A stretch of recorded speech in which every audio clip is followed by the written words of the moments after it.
Mga naglalaki ang musileo, puntod ng mga personalidad at high-tech family reunion. Yan naman ang mga namataan po ng GMA News sa ilang pribadong sementeryo. Live mula sa Manila Memorial Park. Sa Parañaque, saksi si Tricia Zafra. Tricia?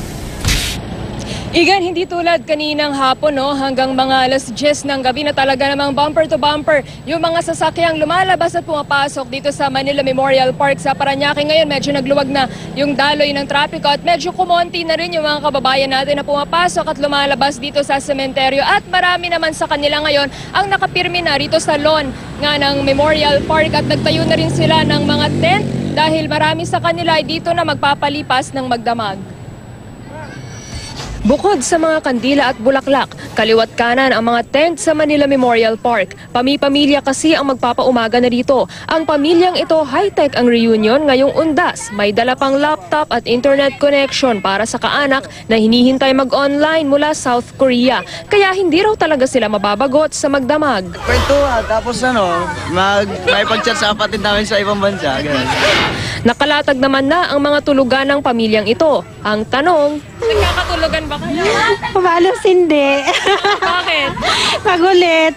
Kulitan. Pero may ilan namang nagsiuwi na rin. Dito rin nakahimlay ang ilang personalidad tulad ni Helen Vela, Paquito Diaz, Inday Badiday at Rene Requestas.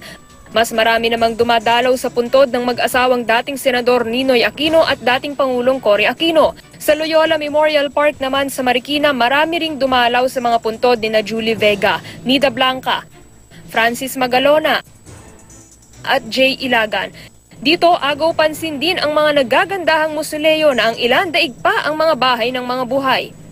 Sa The Heritage Park naman sa Taguig, nitong mga nakaraang undas, bida ang musileo na ito ng mga magulang ng umano'y pork barrel scam mastermind na si Janet Lim Napoles dahil sa mga pa-party.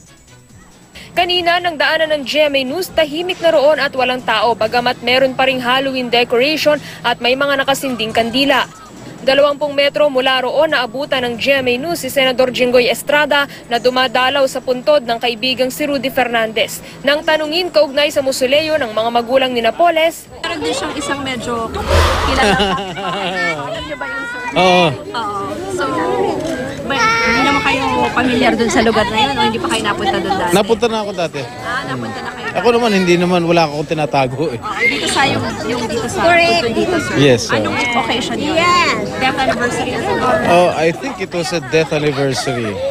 Hindi ko na matandaan.